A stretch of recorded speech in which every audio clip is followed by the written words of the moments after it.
Ladies and gentlemen, it's time for the Nick Hausman Show.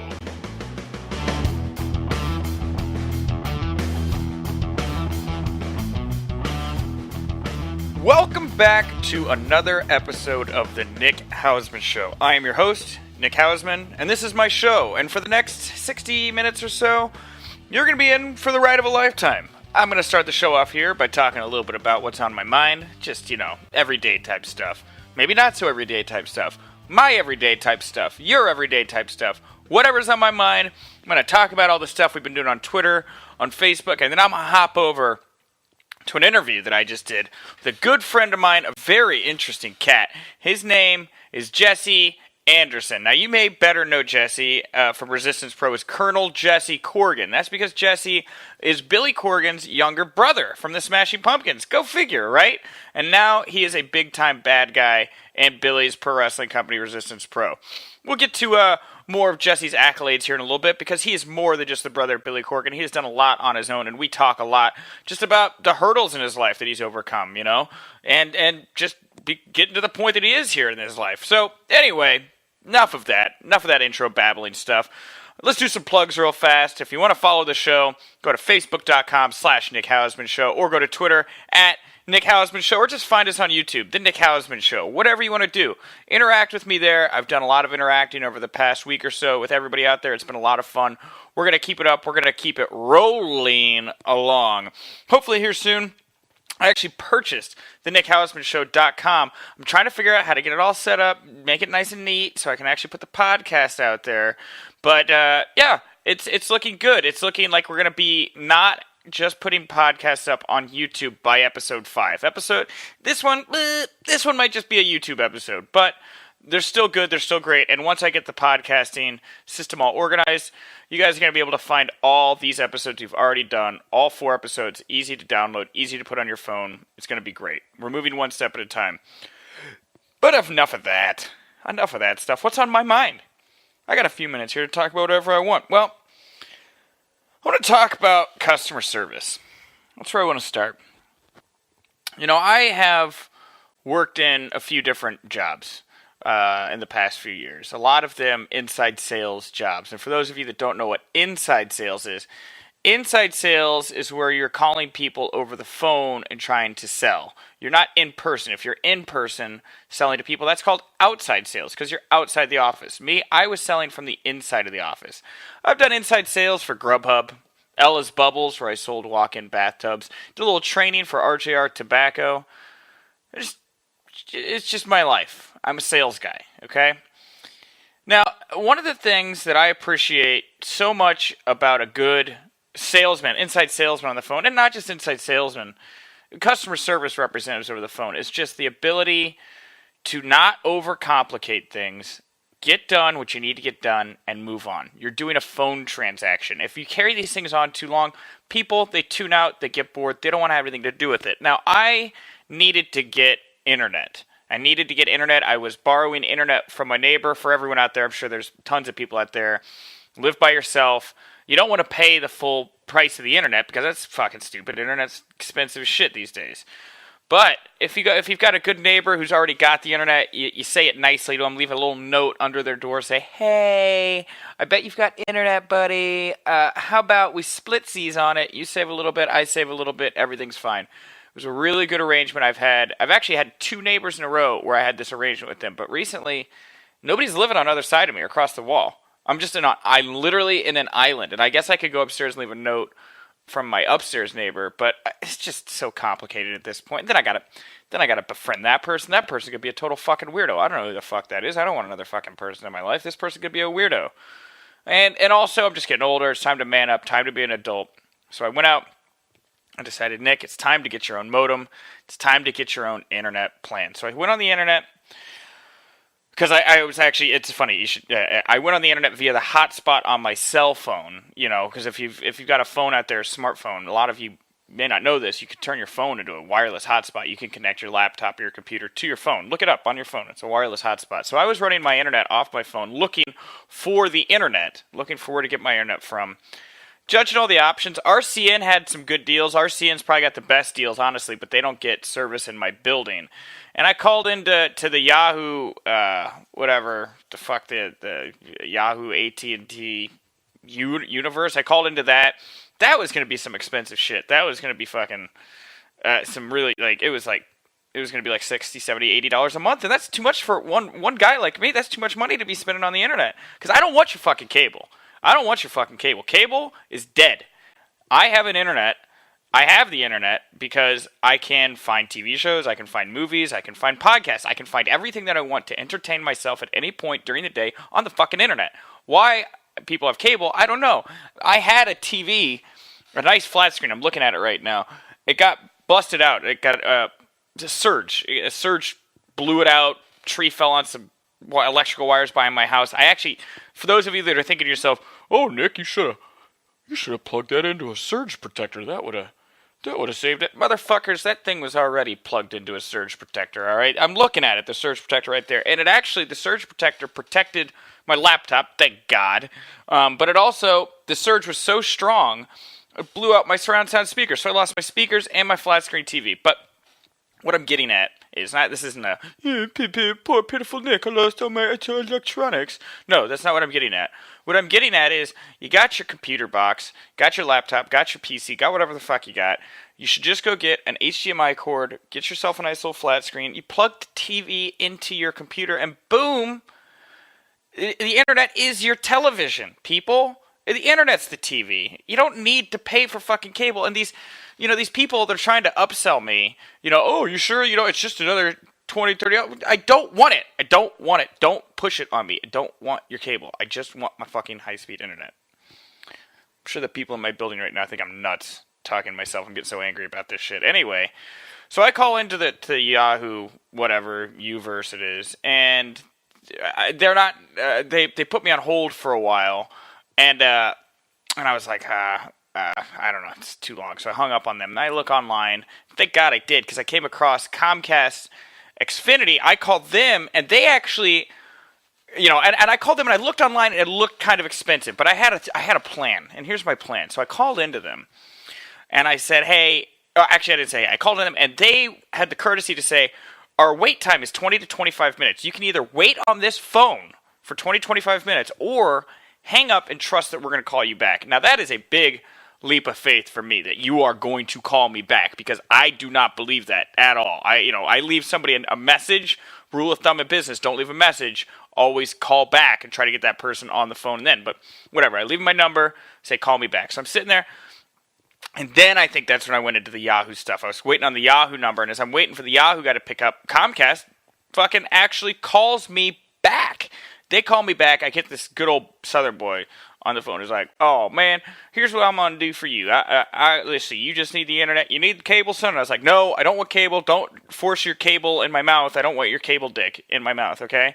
And he's like, "Oh, that's fine. I'm not gonna put my cable dick in your mouth, son. No, I understand that. You just want the internet. Well, internet with the modem, cheapest price I can get you at the premium level, 25 megabytes per second, is gonna be $71 a month." And then I literally go, "Ooh, ooh," and he goes, "Oh, well, that sounds like it's a little out of your price range." And I was like, "Yeah, I'm not going to pay $71 a month."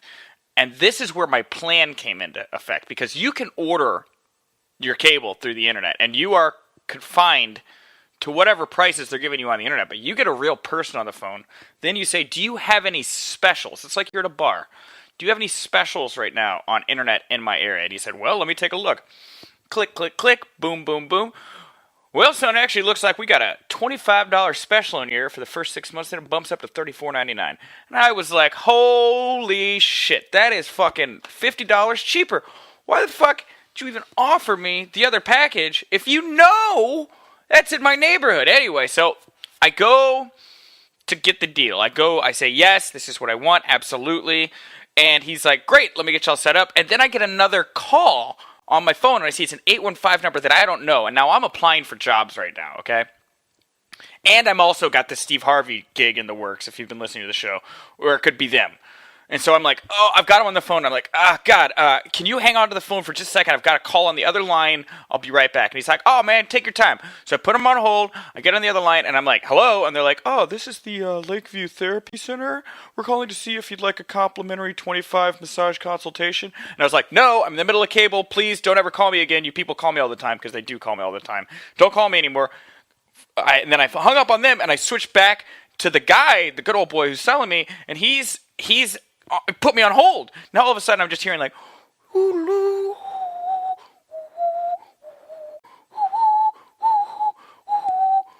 whatever pan flute fucking hold music these motherfuckers put me through. So I got on hold, and I get on hold, and this story went on way longer than I thought it was going to go, but this is, whatever, you got to hear this. I go on hold, and I'm on hold like 20 minutes, and here's the thing is, I would have hung up and called back, but this Southern guy, he found me a good deal, a deal that I am willing to pay for. I want that guy back on the phone, and I want him to tell me everything's going to be all right, and I'm going to give him my credit card info. Anyway, so he's not picking up, so I stay on hold, listening to the pan flute music, the 80s action movie music, whatever the fuck it is, and I switch over, and I go to Comcast website, and I find their chat there. You can chat with somebody live there, and I start chatting, and I'm like, hey, I'm on hold right now for like 20 minutes. I just want to seal this deal. And they get back to me, back and forth, and I don't stop talking to them about how this guy put me on hold, and I just want to talk to a real person. Well, sure shit, as I'm on hold with that Southern guy, this guy from like an Indian call center fucking calls me up, and he's like, I'm very sorry that you've been on hold for so long. I wanted to call you and take you through the last few steps of getting your Comcast. I have the deal you talked about in front of me, $25 plus the $6 or $7, whatever the fuck it was. And he's like, here's what it is. Here's how you do it. You don't even need to give me your credit card info. We're not going to take that till the end of the month. And I was like, what? You're just going to give me the internet and I don't have to pay anything up front? And he's like, yeah, that's the deal. And I'm like, badass. Click, boom, in the money. Apparently the Southern guy, here's what happened is he was like, this guy's going to go for it. So he puts me on hold. He actually types into the system, this guy's a go. He's got my address. He's got my number. We're going to ship this to this guy. His internet's going to be there on Thursday, which it was. And he just thought the deal was over. And he just decided to never call me back or take me off hold. And that was it. But, I mean, it was just, I'm happy with the deal I got. But it's just really frustrating, to get bounced around like that. And if you're a sales guy and you've got the deal done and the motherfucker just says to you, I need to put you on hold for 5 seconds, and I took literally 5 seconds. You do not put that person on hold, sales guy, all right? You don't put that guy on hold. You follow through on that deal. You let that person know that the deal went through, so that person, me, doesn't have to spend 45 minutes to an hour after you put me on hold listening to pan flute music, talking to some Indian jockey doing your fucking sales job, motherfucker. Come on, that's just poor shot. And I bet, you know what? I bet he got a commission on that. I bet that asshole who made me wait another 45 minutes, I bet he got a fucking commission on that. All right. Well, that's my rant. That was a good, solid 10-minute rant. I had other stuff I wanted to talk about. Real fast, I'll just say, Eric Decker was my only fantasy player for the Broncos last night, and he did really bad. I picked a bad player. I did get a call from the Steve Harvey people. I will say that I'm doing something with them, but I don't think I'm supposed to say what. I'll just say it's very, very cool. And at episode 5, next episode, I'm going to have an awesome story for you. I'm going to go on a rant, just like I went on, but about Steve Harvey. And let's close this out like I close out all of my opening sessions with the Facebook and Twitter recap. Now, let's see what's gone on over on Facebook first. Now, it's been a little while since the last episode, so let's see. All right, so we had Labor Day. I announced Jesse. I asked for raw thoughts from Monday night. My buddy Brennan Diem responded with, nipples, I saw some tonight. The cutoff shirt and lack of bra told me they were clearly on display. Pleasing, but sometimes I have better things to do. Well, Brennan, thank you very much for your feedback. You don't seem to be a wrestling fan. You seem to be like drunk, possibly high, and just wanting to comment on how you think that wrestling is full of half-naked men, which it is. Thank you for your input. I put up a very funny picture of Jesse and I, which I might attach to what you're listening to right now, but it's definitely worth a look if you haven't seen. Talked a little bit about Futurama going off the air. The series finale was this past week. I love that show. Like I've said, I hope Netflix or Fox even takes them back. But that show doesn't need to die, and those people don't want it to die. I posted an Onion article today that said that the majority of Americans approve of sending Congress to Syria. That's very funny. I would like to see Congress go to Syria too. But on that note, I will say I think Congress is not going to let this war happen either. So I don't think anybody is going to be going to Syria, quite frankly.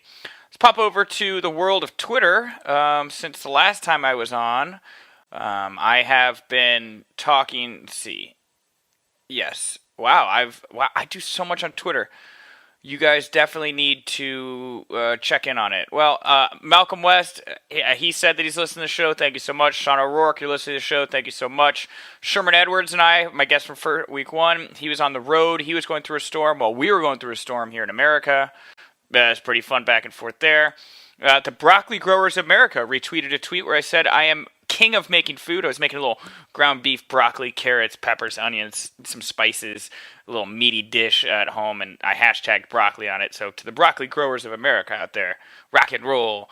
David Grooms, again, listening to me. He retweeted the show. Thank you so much. Victor Barcinas, man, there's so many listeners. He said he loved listening. I've never even met this guy. He just said he found it through our website randomly. Thanks for liking my page, too. I saw that, Vic. Keep on listening. Travis Tack, he retweeted me about, I don't know, whatever. More Sherman Edwards and I back and forth. We talked a little bit about how Darren's not on Twitter. So we should start a campaign. My last guest, Darren Finchers. If you know him or you tweet him at DarryBerry, let's see if we can't get Darren online. Let's see if we can't get him more acting. Ashton Vatan, friend of mine, we talked a little about him with Jesse. He says he retweeted or favorited one of my tweets. I said, in reference to Raw with Titus O'Neil, if Titus O'Neil doesn't get a whistle while you work shirt, then the world no longer makes sense, which I agree. Also, Travis Tech, a buddy of mine, we'll have him on the show, we'll talk to him. He looks a lot like Brad Maddox from the WWE, and I made that, and he said, Vests over everything, which I thought was kind of cool. A lot more retweets. Precious is a cat, which is Darren's cat. I've been back and forth with Precious online. I've been posting pictures of Precious in boxes, so keep listening to that. A lot more stuff. Weedman, Dysfunction, he retweeted a tweet where I said I'd like to have him on the show. If you like ICP, if you like the Weedman, if you like Milwaukee Wrestling, if you just like a guy named the Weedman, you're like, I want to listen to that guy with an interview, hit up the Weedman/Dish. Let him know you like the Nick Hausman Show. And then, finally, of course, my back and forth with former writer for WWE, Court Bauer. I've fallen in love with his show, MLW Radio. His co-host is Conan. Go find MLW Radio on the internet and have a blast listening to them talk wrestling. Whew. All right. Well, that is the end of my social networking wrap-up. I got to give more time to the social networking wrap-up. That was a lot of fucking time I spent on that. So let's get to it now. This is the part where I flip the show over to my guest. My guest tonight is the younger brother of the Smashing Pumpkins lead singer and matriarch, Billy Corgan. He's overcome a lot of hurdles in his life. He was born with Down syndrome and Tourette's. We talk a little bit about that and how he was told by doctors he was never going to walk or possibly even talk. And I'll tell you right now, this man is in his 30s and he is up and live and sprightly. He's a former swimmer in the Special Olympics. He's toured Australia. He is a member of theater. He was part of a troupe drama. He's a bowler. He was a part of the Friday Night Teen Club. He's had the same job for the past 19 years as a dishwasher at the Hyatt Regency down in Chicago Loop. He's my friend, and he is known in the world of resistance pro wrestling as Colonel Jesse Corgan. Ladies and gentlemen, please welcome at this time my friend, my guest, Jesse Anderson.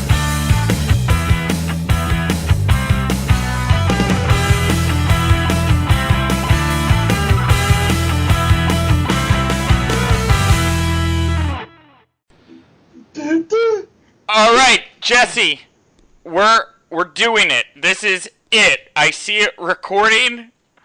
It's happening. This is it. This is not a test. This is the real thing. Great. Yes, great. Yes? Yes. All right. Ladies and gentlemen, welcome to my interview portion of the Nick Hausman Show. I'm here today with my guest and Resistance Pro superstar, Colonel Jesse Corgan, in parentheses, Anderson. And Jesse and I had some technical difficulties earlier.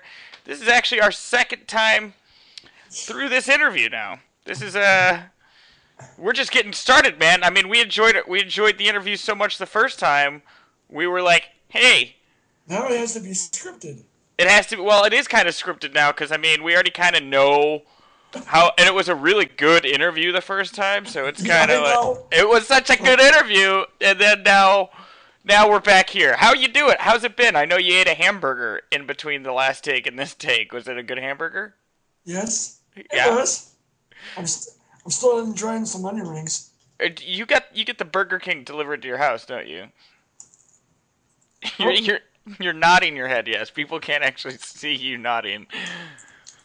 Can you hear me from all the way up back here? I can hear you. Do I have to sit up? You don't have to sit right in front of the microphone, no. We can actually hear you eating onion rings right now. You go. Oh, shut up. No, it's okay. That's fine. Sorry about that, people. It's okay. I just, we're a little slap happy now. Jesse and I have been through some technical difficulties. So maybe this interview will actually be better than the last interview. Who knows? I mean, I hope it's recording well. It's recording well. I mean, I see it recording. It's definitely recording.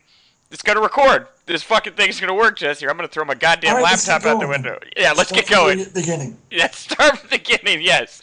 So, Jesse, where were you born? I was born in a hospital called Central DuPage Hospital in the town of Winfield, but I was raised in a town called Glendale Heights. Glendale Heights. Yep. Okay. And is that where you grew up? Your whole life was Glendale Heights? Was that your childhood? Yeah, I spent many years of my life there. Yeah, and is that where your mom and dad lived, or kind of explain to everyone, how the situation is? With my mom and my biological dad, who was also the father of my other brothers, Billy and Ricky. Okay, so you and Billy and Ricky have the same dad, but you have a different mom, yes? Yes, that's true. As the story goes, my bio dad married my mom and had me, and then, but a few years later, that marriage between them hit rock bottom, so it was just for a while, it was my mom raising all three of us and raising me until she met Peter, my stepdad. Mm-hmm. But I don't like to call him stepdad, though. Right, yeah, because I've met Peter. Peter's a cool guy. And he's been such a great, I'll tell you, him coming into my mom and dad, my mom and my life has been a godsend. Yeah. Because he's been given my mom the love that she's always deserved, and he's been the father I deserve, and because of him, he put me through so many rec programs. Which well, let's slow down real fast. We're getting a little ahead of ourselves now, Jesse. Yes. You already kind of know where I'm going with this, so I feel like you're pushing it together. Let's slow it down for a second. So when you were born, as I said last time, let's talk about these doctors, man. These fucking doctors. So you were born. These doctors. You've overcome a lot of hurt. Bunch of assholes. Well, you've overcome a lot of hurdles. They're always Jesse. telling my mom. Because of my disabilities, they kept telling her that I'll never walk or talk, and I think they even said something about her suggesting I get put in a group home, and my mom was like, "You've got to be freaking kidding me! I am not putting my son in a group home. He has potential." Yeah, and so as a kid, You talked a little bit, I know, and I'm going to be kind of referencing the other interview that people didn't hear, as to this one to kind of bring some of the, gravity of the last one to this one. Now, you talked a little bit about how when you were younger, doctors didn't understand, like you said, Tourette's, Down syndrome, things you were struggling with, Oh and yeah, as because opposed to I guess today. I don't really remember much of the '70s, but I'm guessing back then they that people had a different outlook on the disabled world like they do now, because back then it was like, like I said, like they would always say, if you were born with Down syndrome, they would say put him him or her in a group home, or he'll need round the clock care. But now there's people with Down syndrome getting full time jobs, having girlfriends, even getting married. Yeah, and you've been married, as we pointed out, and divorced. Thank you very much. No longer with that evil Thank woman God. in your life. Yeah, she is gone forever. But as a kid, when you were coming up with all this, I've read a lot. Obviously your brother was a big part of your childhood, and as you mentioned in the interview before, really there was a point where he was kind of he was the only male figure in your life as you were Yeah, kind of. it's like he kind of, with my bio dad gone, he kind of stepped up to get be like kind of like a father figure for me, and there, I know, I can imagine there were times where he felt like he um, lost lost something special that many teenagers um, just desire, like Yep. chance to go out with friends, to be there themselves, and so I can imagine there were times when he felt um, like he, instead of just wanting to do this, felt like it probably felt like he was had to do it. Well, I mean, you're an old. I mean, he's an older brother, and I think it's so awesome, Jesse. I mean, you said it yourself. You're a really lucky, great guy to have good people around you now, Yeah, and like. As a kid, I'm sure having Billy there as somebody who did look out for you, wanted to make sure that you're taken care of. Like you yeah. said, you didn't run off, put in a group home or anything like that. I mean, is there any particular story, maybe a funny story or something like you remember as a kid, like from just like you and Billy hanging out and doing something funny? Anything come out of the top of your mind? Well, he did teach me baseball, Oh yeah, like how to hit or how to throw. how to hit a ball. That was pretty cool, and um,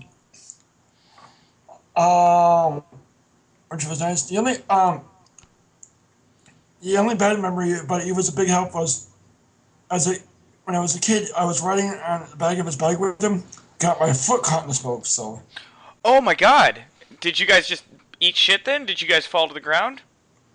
um, my foot got pretty cut up. I had to um, so only thing I remember is crying my eyes out, and then I get carried into this house, sitting on a kitchen table, and these paramedics come in. Paramedics? How bad was your foot messed up? Pretty bad? Yeah, yeah, it was pretty cut up, Yeah. kind of bloody. Well, I don't want to get into that with your fans, so move on. Yes, let's move away from your bloody nub of a foot. All right, so let's talk a little bit. I'll try to keep to a little bit of what we talked about before, as kind of maybe like this. We'll find some new stuff in there. Now, as you're growing up, like you said, Peter came into your life and he introduced you to a lot of activities. He wanted you to be real social, right? And he put Yeah, you. well, that's how I took it. I joined this. Well, first I was belonged into something called Nezra, um, but then when he moved my mom and I to from Glendale Heights to Glen Ellen, Okay. he got me involved. They signed me up as a participant in a special rec group called Wedra, and they signed me up for many programs like bowling, troop drama, swimming, Friday Night Teen Club, all sorts of things. And I credit that for me being as social as I am. Yeah, and you really are a social guy, Jesse. I think that's one of the reasons that, I wanted to have you on my show as much as I have, is you are an open book. I mean, you really don't hold back on much. You really don't mind talking about anything. And obviously, when you were a kid, being put in these environments to write and act and, do all kinds of sports, it seems like it just fostered that in you. I'll say this while we're talking about it. We had somebody online, Darren Fentress, our buddy. He wanted to know what your earliest childhood memory was. Now, you wanna go over this again? Like, what the earliest thing you remember was? I think the earliest childhood memory was I was at some kindergarten or preschool that and I was swimming in the pool. Mm-hmm. And it was an indoor pool. That's all. The only thing I really remember. As an earliest. Yeah, and with that in mind, I mean, you said swimming was an activity you like, and you actually swam in the Special Olympics, which I think is something that a lot of people don't know about you, because a lot of people just know you, through resistance or whatever else. But you're a swimmer. Did you kind of take to water immediately? Were you always just a fish to water? Was that your deal? Yeah, I took to swimming pretty well, and I I I always got fourth place in the swim meets, but one time I did get first place, but only because it was only me and another guy, and the other guy kind of swam slower than I did. But also, a special memory I have was my dad coming to see me while I was in swimming lessons, and I'm like, my dad hears me scream, "Hey, Dad, watch me!" I'm like, and then he sees me jump off the high dive as a little kid. Now, high dive, that's like 30, 45 feet, right? That's Yeah, really. I think that's probably 3 or 4 meters. Now, do you dive in? Do you dive in feet first, or do you dive in head first with the diving position on, or how are you? When I was in regular swim, Jesse is, by the way, eating. Jesse is eating onion rings right now. By the way, he's so invested in this interview. The second round, he didn't eat onion rings in the first interview. Everyone, just the second interview. Sorry, people. I was pretty good at diving, head first. But now that I'm not on the swim team anymore, I can only jump in. I'm too afraid to do the dive thing. So now, are you scared? Are you scared of heights? Are you scared of heights? Or I'm terrified of heights. I don't know. I've brought this up on the show in the past. I hate heights. I'm terrified of heights. Are you a heights fanatic? Do you like to jump off? Would you want to go skydiving, right? Yeah, and see, I really do want to go skydiving. And yes, I'm planning on taking Darren with me. Mm-hmm. And it seems like every year I say I'm going to do it. I never do it. So it's always next year. Aren't you scared that the parachute's not going to open, Jesse? Isn't that like a legitimate? Because I have terrible luck.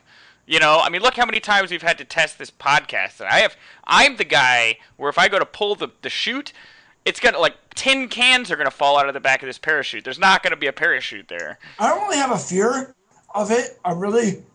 Even though it'd be my first time, I love the exhilaration. I've always wanted to feel the sensation of flying, and the only problem is that I keep saying I'm going to do it, but never get around to doing it. That's dude, that's life though, man. There's so many things, in my life, I wish, I don't want to put them off till tomorrow. I want to get them done today, like this podcast. Dude, I've thought, I would never do a podcast. And it wasn't until I just picked up a fucking microphone and was like, let's start talking to people that it happens, man. It's, anybody can do anything. You just got to put your mind to it, right? Right? All right? Right. What were we just talking? Oh, yeah. So let's shift gears here now. We were, by the way, right at about the halfway mark here. So that ended about pretty great. Yeah. But, so, Jesse, let's move on. You at the back, how old are you, by the way, when you were swimming? How old were you when you were doing all this? I would say probably like like either probably preteens to early teens. Okay. That's about the time most people get into sports, and so you're doing this now. You're getting into it, and it sounds like you've got all these other opportunities in front of you. Let's talk a little bit about your theater career. Now, as a kid, Peter got you into some theater programs. Yes, I take it. Yeah, as a social activity, my parents signed me up for this drama group for people like teens and adults with special needs, called basically called troop drama, and uh, they were pretty cool. And I was lucky enough to, well, maybe not lucky enough, but I decided to write some plays on my own. And so, was the whole theater company about people writing plays and then presenting them? You guys didn't do any like Shakespeare or anything like Well, that? just mostly just a lot of times the people who ran the program would write plays, Oh, and we okay. would just act them out. But seems like seemed like a lot of them were like mostly fairy tale based. Oh, okay. So your writing style though, you are not a fairy tale writer. I've read a little bit about what you've written, and Yes. you are pretty. I don't want to say David Mamet in your face aggressive. So how did your writing style go over when you were writing? I mean, as a kid, I mean, was it always the same, or what did you write about? No, mostly just uh, well, I took a lot of it from real life experiences, like maybe um, people I knew in my life, Hmm. and I used them kind of like basis for my characters. Yeah, and so kind of the one play that you've shown me that you were working on is a play about brothers, right? Yeah, called Brothers in the Bronx, and yes, I will finish it one day. I know I keep telling you and Darren, but I will finish it. Dude, hey, I've got a few half-written plays on my computer. You're not the only one in the world to not have the end of some plays. But that I really enjoyed what you showed me from that, and I think that we actually did like didn't Darren and I do a reading of it one time or something like that? Yeah. Yeah, yeah, and I got to curse a lot. I remember that. That was a lot of fun. Um, so did you always have an ambition to do theater? Was that something that because I mean now obviously and we'll get to it here in just a second with Resistance you're performing in the ring and playing a character. Did you really gravitate towards theater? Was that something you really Well, enjoyed? I would have to say this. I credit one thing. I credit my being part of that drama group is um, it helps me with not be so nervous to go out and do my do my part in the wrestling. Yeah, yeah, because you really are, Well, fuck it. Let's jump all over the place. Let's get into Resistance. So, you you you're a performer now in Resistance Pro Wrestling. You play a bad guy, right? You play bad Yeah. guy, Colonel Jesse Corgan. You've got a hot therapist, and you got Barry Wright and Chris Hall, and you got your posse here, and you're playing an asshole, all right? But you're a nice guy in real life, people like you. Yeah. Yeah, exactly. But you're playing this character. Did you why do you gravitate towards bad guy characters? What did you always kind of inside want to be that asshole kind of bad guy? I mean, is this something you always kind of thought about, or was it just something that you saw No, you saw Ronaldo I pivot in think wrestling and I thought I just as I remember, I came to you. I just felt that would be cool. A good a good guy turning into a bad guy, like when I came to you about this idea. yeah, totally. We'll kind of tell people real fast. We did it last time. We'll do a little quick recap here. Yeah, Jesse. I was talking to.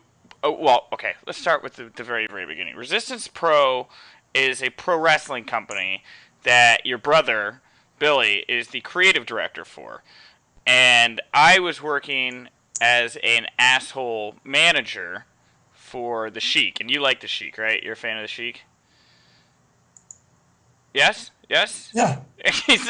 Jesse said, again, I'm sorry, guys. We've already done this once. We're giving this our all. We're throwing ourselves 110% into it. Jesse's eating onions, and I think he might be Facebook messaging somebody right now, but we've got him. We've got his attention. We've got his attention. Yes. Sorry. It's okay. It's all right. Yes. You were working with, you were kind of the asshole manager of the Chic. Mm-hmm. And that's how I knew you, is my brother invited me to a couple of shows beforehand. Yeah.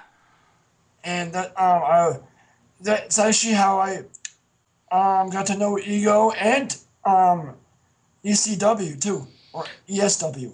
ESV, Eric St. Vaughn. Or ESV, whatever. ESV. Eric St. Vaughn. Yep, Eric St. Vaughn. And Darcy Dixon, and everybody. And Ashton. But it wasn't until, if I remember correctly, it wasn't until my falling out with my brother that we actually talked.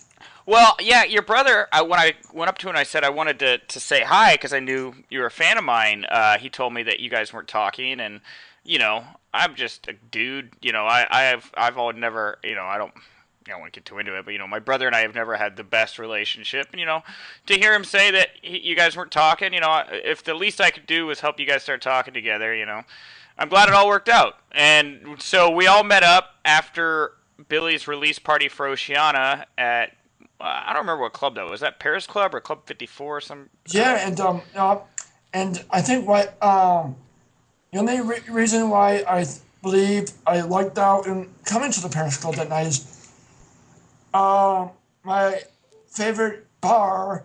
We'll get into that maybe either later or next podcast. Was shut down for like a couple months because of water main break. Oh. So I was at another bar, and luckily, which just so happened to be just a couple blocks from the Paris Club. Right, yeah, and so we all met up there, and that's where Jesse looked at me and said he wanted to be a bad guy asshole like me, and he said I should pitch this to Billy, and so lo and behold, Billy comes over, and he's like, hey, what are you guys talking about? That's my impression of your brother. Hey, what's going on, guys? And I was like, Billy wants to, Jesse here wants to be a bad guy with me. He wants to do wrestling. And Billy, I remember he took a deep breath. And he kind of looked at us both. He looked at us back and forth. And he goes, you know what? I think that you're gonna exploit Jesse for his trust fund money. And boom, that was it. Jesse, we put together this storyline for Taken by Force. Was that the show? Was that the first show? Yeah, it was basically me coming down to tell you off of blah, blah, blah, blah, blah. But the story was we already concocted a plan, as if we concocted a plan already. Yeah, we were in cahoots. Yeah, we were as if we concocted a plan already to put out on Billy. Yep. Yeah. Change sides. Yeah. Well, because I really wanted to get a rise at it, and I really do. I don't know what it is. I think it's just really funny fucking with your brother. I think it's maybe just because I don't know. I'm fucking dumb. But so we were in cahoots. And this is my attempt to really get under Billy's skin is by bringing you into the fold and bringing you out on all these parties with me and get you drunk all the time and doing all the drugs and fucking the pretty ladies and all whatever the shit we were doing. Yeah, you know. That was all fake, by the way. Well, parts of it. Was in that one video. Yeah, okay, maybe I made some of it up, but yes, I did drink a little too much at that theater you took me. Yes, the theater? Oh, the annoyance. Yeah, you got really hammered. And you were making this like you got me plastered. So, okay, I admit some of that was acting. Yeah, some of that was acting, but some of that was not acting, like when you got really, really drunk at the bar. Yeah, and then having 6 at night. Yeah, I think I ended up staying up till 4 in the morning that night too. You're hanging with Ronaldo Piven. You're in real life partying maybe a little bit harder. In the ring, you're partying a little bit harder. And so while we're in cahoots, we'll go back to Taken by Force. Chris Nowinski's there, and I think I had already done something with Nowinski. Like we had an exchange or something. I don't really remember, but I came out and I was making fun of him because he was a cripple, because he had all because them. it was concussion. Right, and that's when you came out and tried to be all super baby face, like don't make fun of him, right? All that type of Yeah. stuff. Yeah, yeah. So we and you're like, I'm gonna go find a new wrestler and all that. So the match is there. Like you made this wager, whoever loses has to leave Resistance Pro. So you bring out Ashton Batad, who is played by the very talented Bobby Heenan, who I respect a whole great deal. And then Chris Nowinski and I brought out Serenity.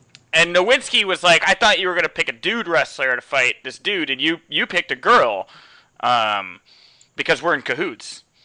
Yeah, and Chris Nowinski had this look on his face. I saw the DVD and was like, what the fuck? Yes, exactly. Yes. And Chris... so you bring out come out with Ashton Fatad, and he's all like, "Here I am, love me or screw you." Right. Right. And then me and Chris Nowinski bring out Serenity with her music playing, and then it's like, she gives me a hug, and then when she goes to Nowinski, he's like, "Please, please." And she's like, "Yes, yes, yes." So the match was going on, and back and forth, back and forth. Then I go up. I should say Jesse Corgan goes up like he's gonna give her a high five while she's on the ropes. But when it looks like she's gonna get the high five, he as an eye pushes Serenity off the ropes, and she ends up losing the match because of me. Yep, and Ashton pins her, and then Chris Nowinski is fired from Resistance Pro, and I don't think he was ever seen again. He never came back after that, right? Like, he legitimately left the company, I think, after that. Well, he came back in another one. Did he? Okay. Yes, but we won't get into that. Sure, yeah, we'll talk about me now. Yeah, we'll talk about it on another show. But then, yes, that wonderful segment of ours was capped off by us bouncing around the ring. Yeah, celebrated like, screw you, Billy, I'm with Ronaldo now. Yeah, and I think I got a bucket hat chant or something going on like that, because Billy, your brother wears bucket hats, and bucket hats are a very silly thing to wear, in my opinion. Yes. Yes, and that was how you were introduced into Resistance. Now we got a little bit of time here, so I'm not gonna let's kind of teeter off the Resistance, because we did some more stuff after that, and we'll save it for the next show. We'll save it for the next interview. Let's go back and talk about some stuff real fast, because we only do have a few minutes that I thought was interesting from what we talked about from the last interview that was lost. Now, you brought up this trip to Australia. You love this trip to Australia. Do you want to talk about this real fast on the show? Yes. Probably the best 2 weeks of my life. It's like, my brother's like, we're going to, would you like to go to Australia? I'm like, you gotta be kidding me. Yes, I do. And it's like, so here I am, my very first international flight, all by myself, from LA to Sydney, which took 14 hours. But yeah, basically, stayed in these really nice rooms, drank the Voss water like no tomorrow. Now, did you eat the peanuts and stuff? All that stuff got charged to Billy and his production company, right? Yeah, so I got to go to all these events and stuff, and you know how when you go to you probably would imagine going to a Smashing Pumpkins concerts, you would see a bunch of people as soon as you got on, like, people would be screaming and going completely gaga. Ah, Billy Corgan! I want to touch your head. Of course, I always enjoy his music, but when you see 6 concerts in 2 weeks, there are times when I'm like, people are going completely nuts, cheering their asses off, and I remember being at a show, like, literally yawning a couple times. Well, you should have told him to mix it up. You should have been like, hey, Billy, I've heard the same songs for 6 shows now. Let's do some Black Sabbath. Can we get that in there? Well, I enjoyed it, but I've been to so many of the shows, Yeah, for sure. And what is, I don't know. I mean, you have been to so many shows of your brothers. Again, and we got literally just like a few minutes here, 4 minutes or so. What's one of the coolest concerts you've ever gotten to go to? I mean, I'm sure you've seen so many different big shows and stuff. Is there one show in particular that stands out like, I can't believe this is happening right now? Well, probably the ones in Australia. Yeah, all those I down really there. enjoyed those Mm-hmm.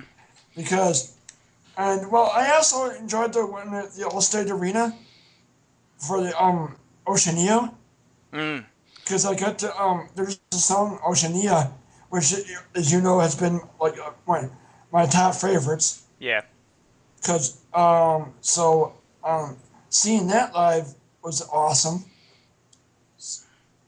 So that was pretty much was so. Anything else you want to ask me before you cut off? Yeah, Jesse.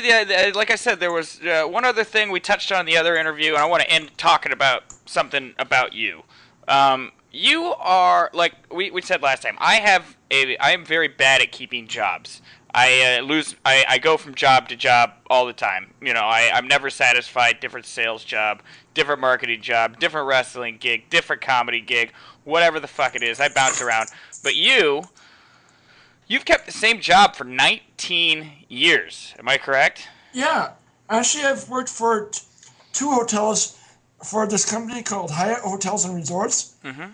But I am currently employed at the hotel aptly named Hyatt Regency Chicago in the city of Chicago. Yeah. And you work in the kitchen, obviously. Yeah, as a dishwasher. Yep, that's maybe not obvious. Obviously, if people had listened to the interview before, yeah. Right? You work as a dishwasher in the back, and what's your secret, man? There's so many people in this country, like myself, can't keep a job. Like the recession's come and gone. A lot of people lose their job. I've lost jobs not for doing anything wrong, just because the economy has been bad. I mean, do you have any advice to people out there? A secret to perhaps your longevity of keeping employed? I don't know. I just really enjoy the job I'm doing, and I guess too is, I guess seems like dishwashers are always in high demand. Dude, and the fact that there's no degree needed for that job. Sure. Yeah. Well, I mean, and you're right. Dishes are always going to need to be cleaned. Yeah.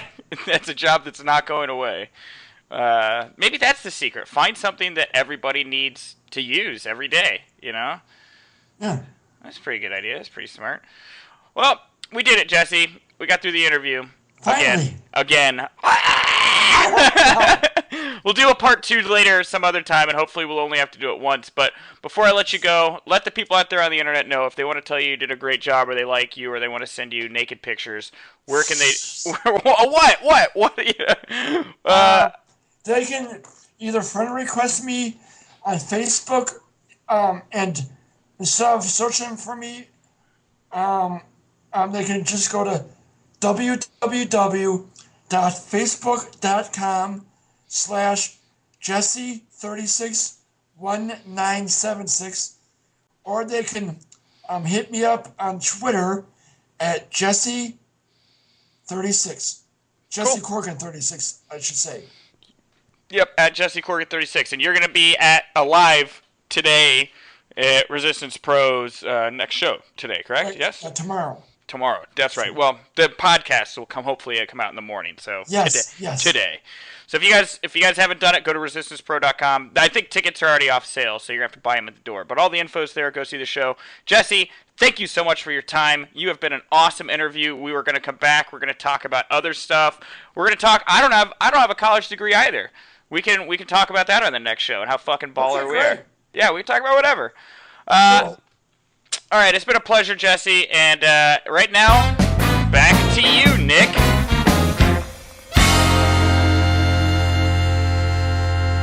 And that was my interview with Jesse Corgan Anderson, whatever you like to call him. I sometimes like to call him Jesse Piven because, let's be honest, he said it himself. I got him into pro wrestling. He was a Piven guy before he was a Corgan guy. You like that? Piven guy? A lot of people have been saying that on Facebook. By a lot of people, I mean some people. 3 or 4 people have said they're Piven guys. You know, like I'm a Heyman guy, I'm a Paul Heyman guy. Well, you can be a Ronaldo Piven guy. And if you would like to be a Ronaldo Piven guy, I'll just throw this out there right now. I've got some Piven t-shirts in my closet here that if you want to buy one, you want off me, write me a little message on Facebook or Twitter. We'll figure out a way to get you a Ronaldo Piven t-shirt. I usually sell them for $20 a piece. But I'm a little flexible because they're just sitting in my shelves, sitting on my shelves in my closet right now, not doing anything, not making me money. If you want to buy one, let's see if we can make a deal. Maybe we can even you can get one for trade. If you've got something cool you want to trade me. My flat screen TV blew out. We'll talk about that on another episode. I need a new TV right now, people. All right, well, let's finish this thing out the same way I always do with some plugs. If you liked me, you can find me on Facebook.com/Nick Hausman Show, over at Twitter @Nick Hausman Show. I have a Tumblr page, but I'm not really using it right now. I've got the website, www.thenickhausmanshow.com. I've registered that domain, so hopefully we'll have a website up here real soon. And, of course, I'm working on getting that iTunes and Stitcher connection going so we can put these podcasts out properly. Well, I usually end the show with a song that is about my guests, and I was going to end this show with Space Boy by the Smashing Pumpkins, but for those of you that have tried to listen to the Jesse interview earlier, you probably realized that the video got pulled off of YouTube because I used the entirety of Space Boy. I used an entire Smashing Pumpkins song. Oddly enough, when that happened, I actually got to text Billy about that and say, Billy, they pulled the interview. I was going to let him listen to the Jesse interview, but I used all of Space Boy in its entirety. He didn't say, oh, I'll have it put back up. He didn't really, he just said he couldn't wait to hear it, so whatever. Just thought that was really funny. You call the artist and you're like, hey, I used your copywritten music. Are you upset? He didn't seem too pissed, but I'm going to do the right thing from now on. No more copywritten music. So at the end of the show today, I'm gonna be introducing the new outro song for the Nick Hausman Show. It actually should start playing right about now. I'm gonna put it underneath my underscore here. It's a song that anybody can use. It's a free use song. Kind of sounded like a Smashing Pumpkins song. That's why I picked it. All right, guys, thanks so much for listening, and I will see you guys next time. Take care. Bye.